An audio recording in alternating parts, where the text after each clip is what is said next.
story this morning, our time for all ages, is the adaptation of a story by Janice Cohn titled The Christmas Menorah.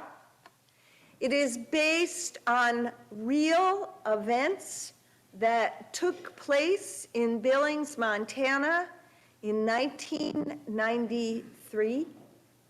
It seemed particularly relevant in this year when many Jewish families and faithful Jews have considered what it would mean to celebrate a holiday that is in part of its story about a military victory at a time such as this.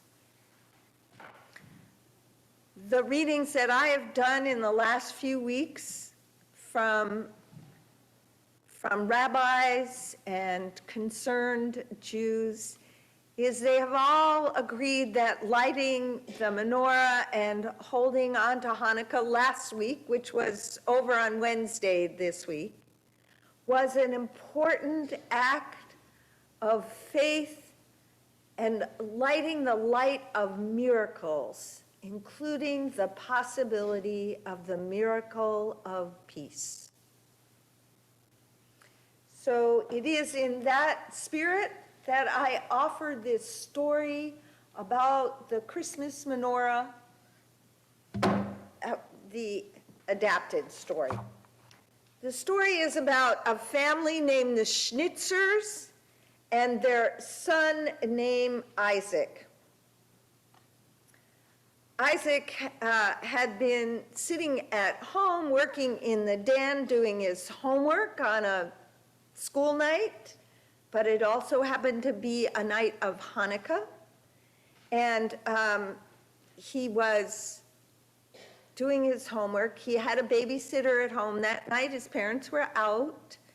Her name was Mrs. Davis. And suddenly, they heard a huge crash. And it sounded like it was coming from Isaac's bedroom. And suddenly, the babysitter, Mrs. Davis, ran into the room and said, "Are you okay, Isaac?" He said, "Yeah," he was in the den. So he said, "I'm fine." And they went down the hallway to see what had happened in Isaac's room that had fallen and created such a crash. When they opened the door, they felt this icy rush of air. This is Montana in the middle of winter. It's not warm. Isaac flipped on the light and they saw what had happened. The big window in his bedroom had been shattered. The electric menorah that had been on the windowsill was lying on the carpet, still glowing. Glass was all over the place, and on Isaac's bed was a great big rock. Someone had thrown a rock through Isaac's window. He and Mrs. Davis looked all around. They didn't see anything, but immediately she unplugged the menorah, pulled the blinds, and said, "Let's go call your parents." And they called Isaac's parents, and they came home from wherever they were with their friends, and they came to see what had happened. And they were glad to see Isaac okay. And immediately they talked to Mrs. Davis and asked Isaac to leave the room. They felt this was an adult conversation. But apparently, this was not the first incident in Billings, Montana in that year of 1993. There had been a lot of people walking around the community or driving around the community and doing threatening acts, primarily to families of color and to Jewish families.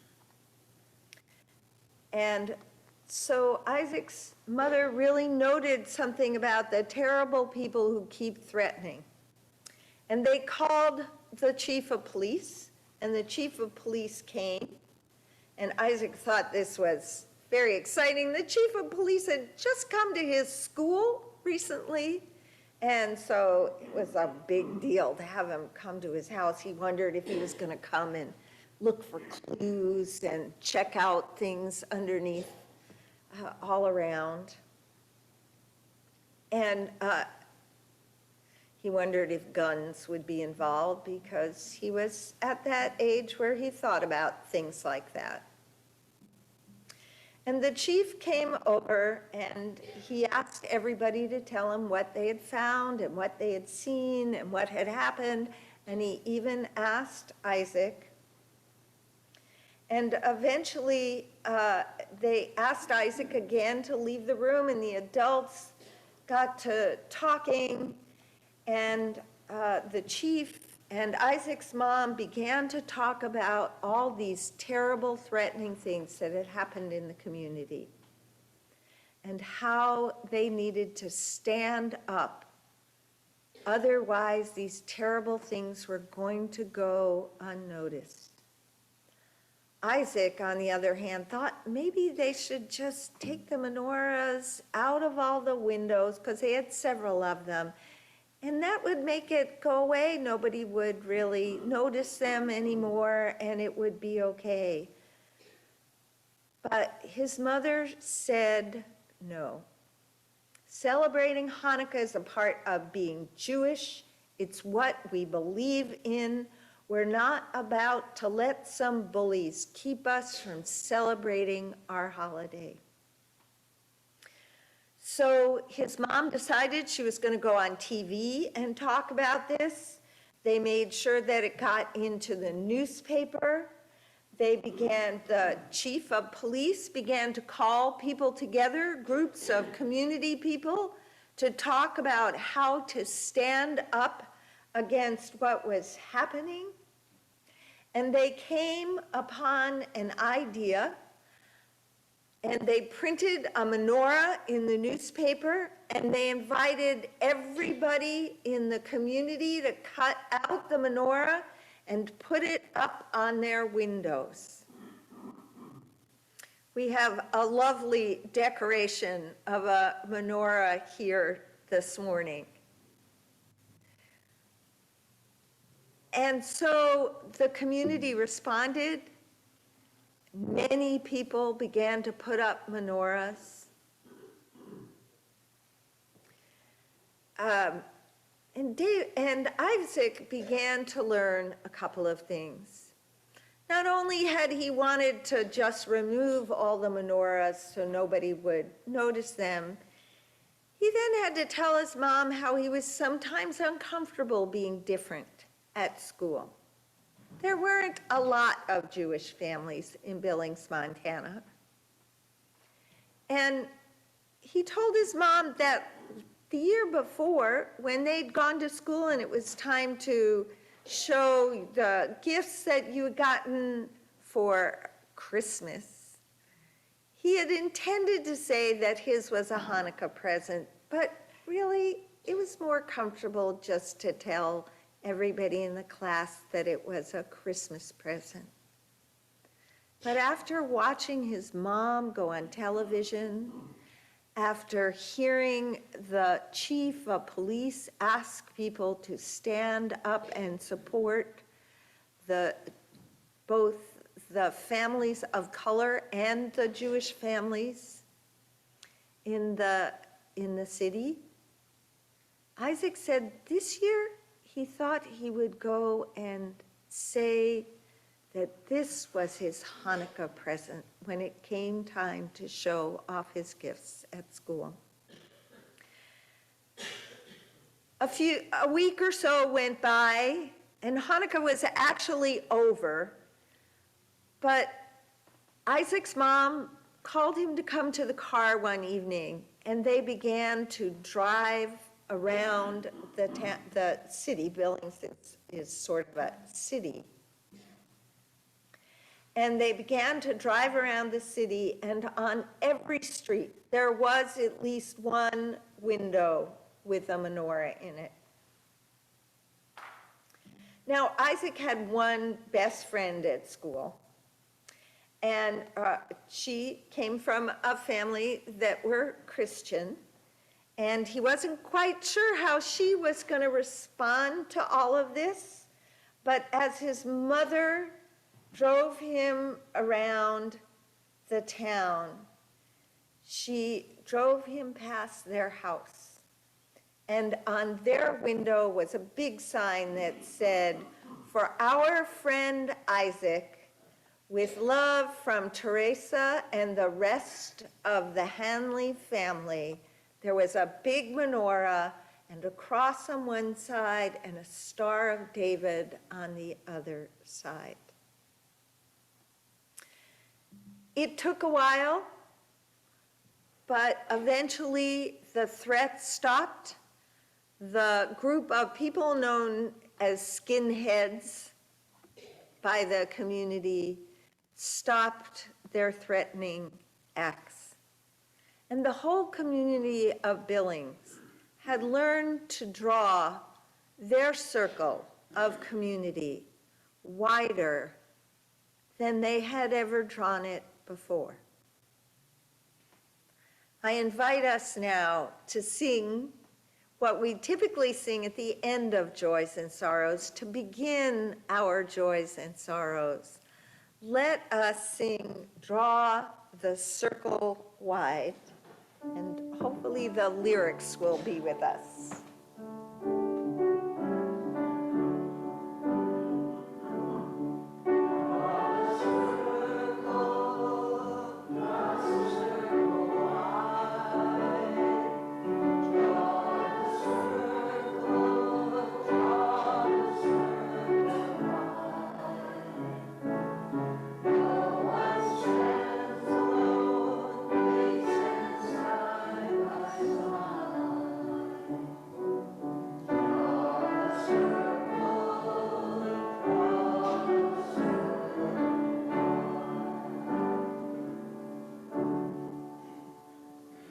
As we remain seated and sing number 1011 in the turquoise hymnal, that our personal joys and sorrows call us into the memory of that deepest place in our own hearts and souls of yearning for those very basic human connections, love, healing, hope, joy, and peace.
Let us continue in the spirit of prayer with these prayerful words of Ted Loder,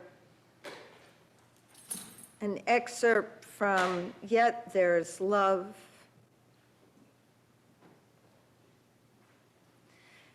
There is yet love in this violent world, source of mystery, spirit of life, for we have experienced it undeservedly, even risked it in moments that claimed us, and been changed by it little by little. We thank you for it and ask for larger hearts, wider reach, more daring spirits, more permeable time, more generous intentions, more inclusive communities.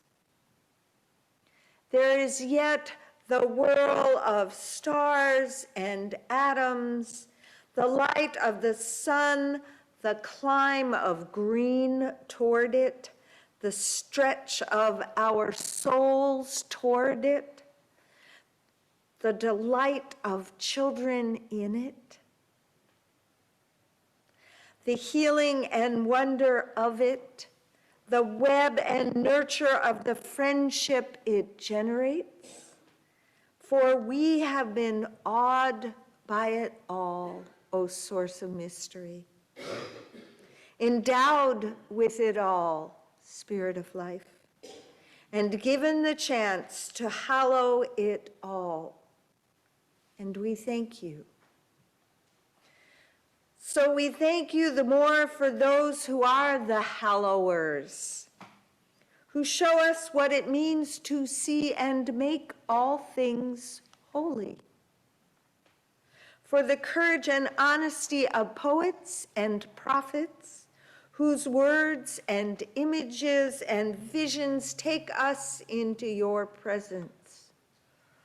For all who say what they mean and mean what they say and build trust among us.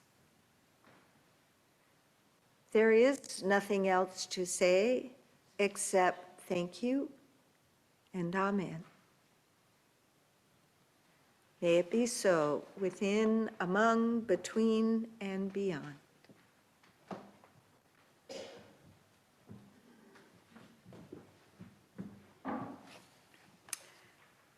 Our financial offering each week is shared between the general operating fund of this church and a designated nonprofit organization. For the month of December, we set the half plate aside to the Unitarian Church of Montpelier, Vermont, following the devastating flood of July of 2023. Reverend Abigail has informed me that they are back in their sanctuary. However, their foundation is needing some significant repair. May we continue to be as generous as we are able. The offering for the work of this congregation will now be gratefully received, and we hope gratefully given.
Our reading today is by Arab-American poet Naomi Shihab Nye, entitled Becoming Agents of Change.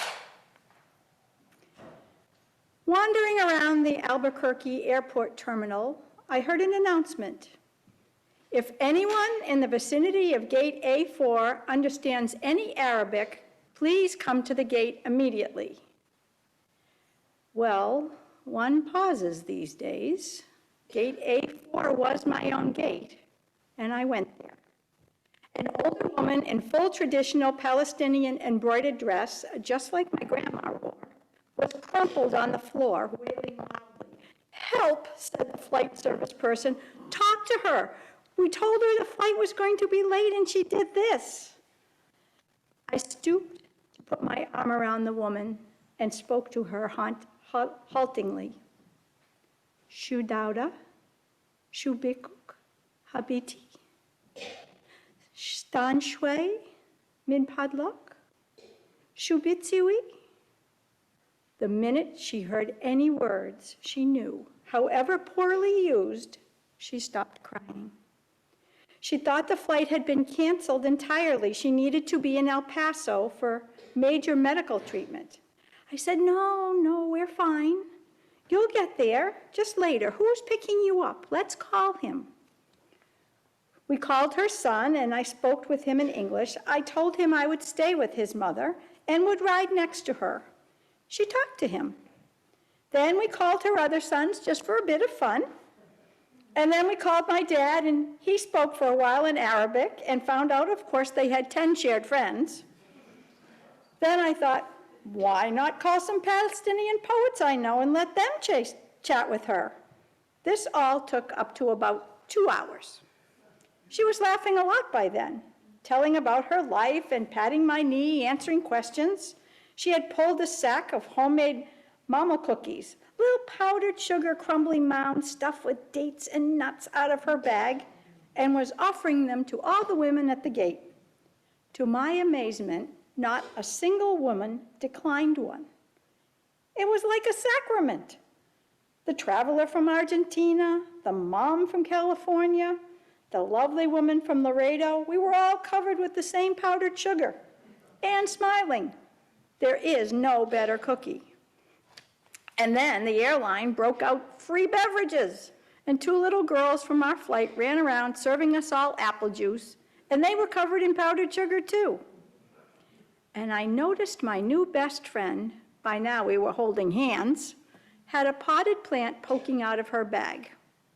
Some medicinal thing with green furry leaves. Such an old country traveling tradition. Always carry a plant. Always stay rooted to somewhere. And I looked around that gate of late and weary ones and thought, this is the world I want to live in. The shared world. Not a single person in that gate, once the crying of confusion stopped, seemed apprehensive about any other person. They took the cookies. I wanted to hug all of those other women too. This can still happen anywhere. Not everything is lost.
A post-COVID dream or two. 15 people back in the choir.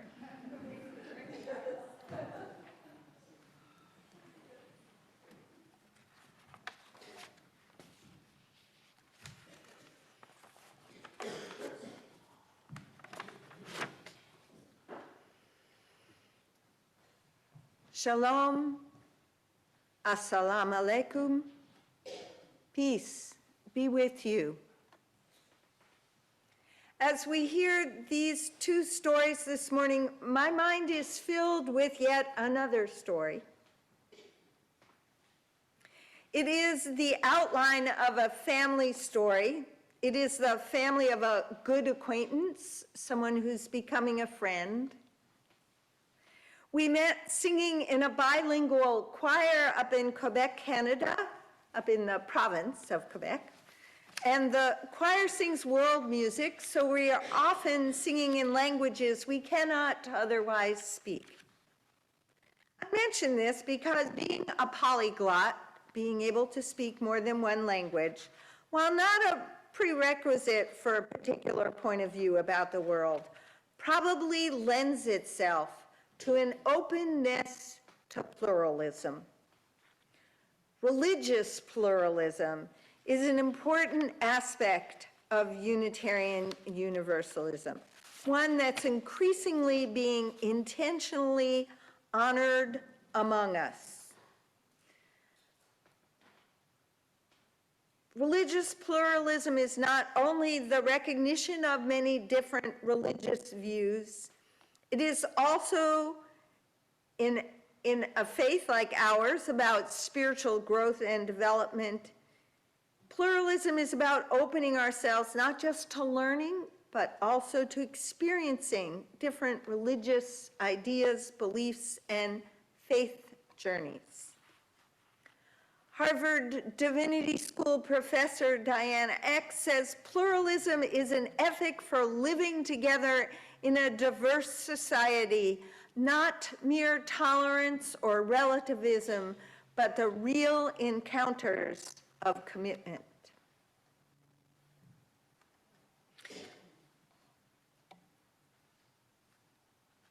So this family with which I am acquainted, I had my first experience with their lived religious pluralism when I was invited to play the harp at the wedding of their daughter.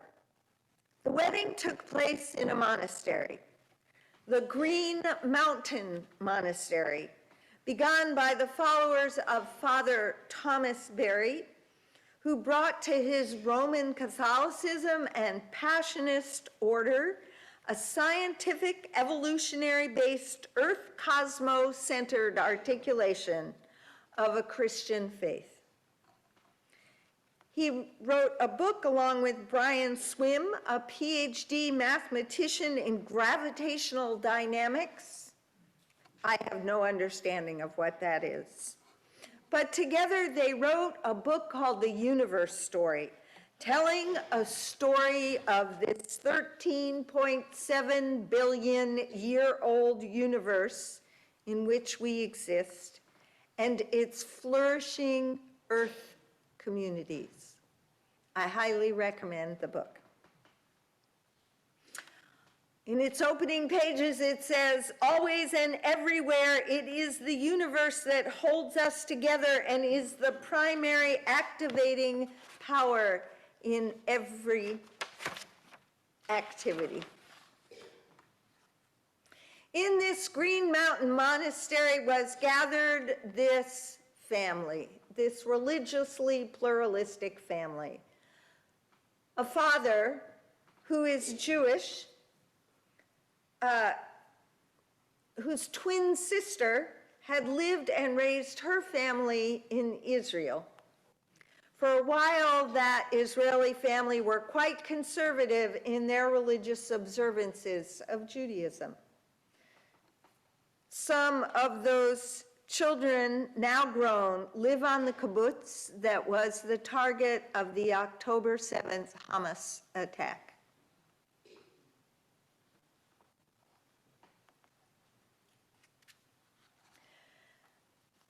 a mom who was raised in the Protestant Methodist tradition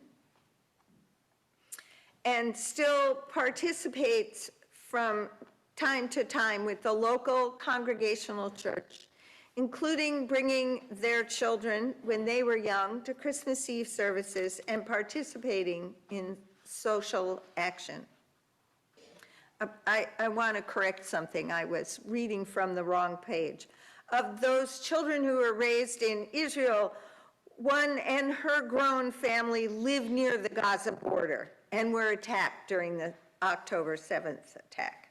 They have for a number of years worked at bringing Israeli and Palestinian children together.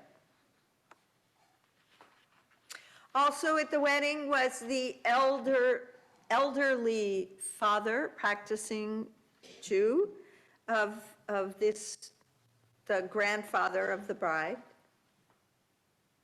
The daughter, now grown, whose wedding was taking place on that day at the monastery, had converted several years earlier to Sufism, a sect of traditional Islamic religious practice. Her husband to be on that day was a second-generation American whose grandparents included a Pakistani Muslim who had met his Jewish Austrian wife at an American college. She, as a child, had been sent away from Austria with her sister to escape the Holocaust, and not only converted to Islam, but became a text-writing Islamic Sufi scholar. The groom's mother grew up in Guyana with indigenous Native American and Syrian Muslim roots. The groom grew up as a practicing Sufi Muslim. There were prayers in many languages that day, though perhaps only the ones that were in English and Arabic were spoken aloud. A year or so later, I played the harp at the wedding of her brother and his wife-to-be. She'd been raised in the Roman Catholic faith and was the first one in her family not to be married in the church. Nor were they married in the monastery.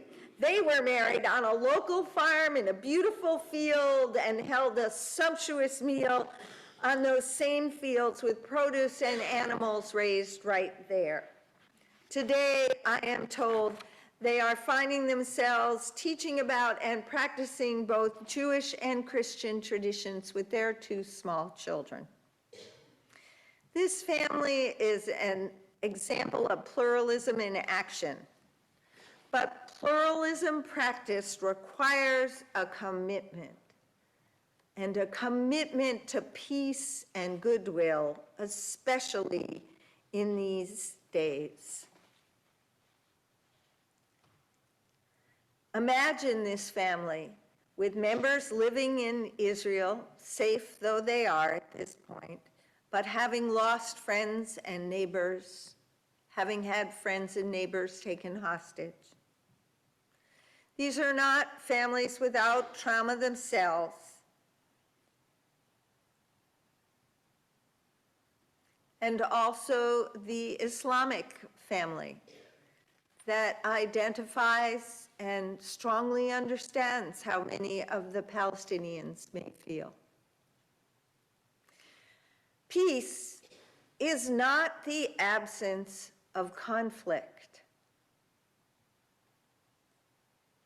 Pluralism brings many things into conflict because they are in contact with one another where they might have avoided contact before. Peace is not the avoidance of mentioning the conflict that exists all the time. Sometimes, but not all the time. Peace is a commitment to learning to address conflict without violence. Humans are not, especially once we become tribal in any way, very good at peace. Peace takes intention, and it takes work, and it takes commitment. Every time we express an opinion about someone else's conflict, in which we are not direct players and over which we have no control, I invite us to consider, are we contributing to peace? Or are we engaging in the conflict in a way that may not, in fact, be of use? I ask those questions as questions. And this is not to say that if we don't say something, that we don't have compassion, that we don't have compassion for those who are harmed in all aspects of other conflicts. In fact, a commitment to building peace is a commitment to widening our circle of understanding about compassion. Just as we widened our circle of compassion this morning by listening to a story, and each week as we listen to the joys and sorrows of our fellow congregants. On our way to joy, which we will celebrate on Christmas Eve, and on Christmas Eve morning we will light that final Advent candle for joy.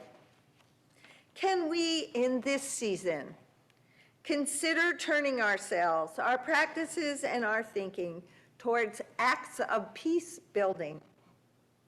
Can we expand our compassion to see the human not only in the harm resulting from obvious acts of violence, but also see the human in the fears and the threats and the history that has made peace building rather than grudge building so very difficult among many people? Gandhi is supposed to have said something once to the effect that we cannot become good peacemakers. We cannot become nonviolent until we acknowledge our instinct and our impulses and our desires for violence towards self and others. Only then can we begin to build the muscles, spiritual, physical, and emotional, for nonviolence and for peace. May we become peace builders. May we root ourselves in peace. May we stand against the bullying that calls us to take sides in any number of situations and circumstances, and instead take up the banner of our own humanity, understanding, and commitment to acting in ways that build connection and peace. Because as Naomi Shihab Nye says, that's a world I want to live in. No one else will make it happen. Peace in Hebrew is shalom. Peace in Arabic is as-salam. To wish another peace in Arabic is to say as-salam alaikum. Dona nobis pacem in Latin means gather us in peace. And the traditional greeting in a Roman Catholic Mass is peace be with you. So may it be. Shalom, assalamu alaikum, and peace be with you and with your families and your communities. Amen.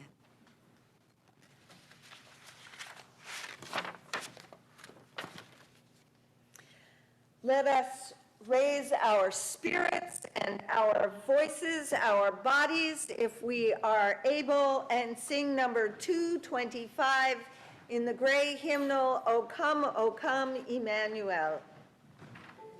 And in the spirit of time, we are going to sing verse 1, verse 3, and verse 4.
standing for our benediction.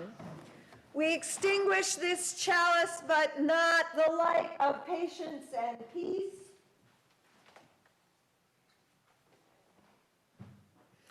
The service has ended, but our work has just begun.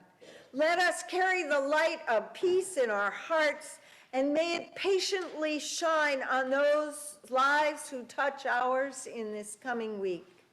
Go in peace.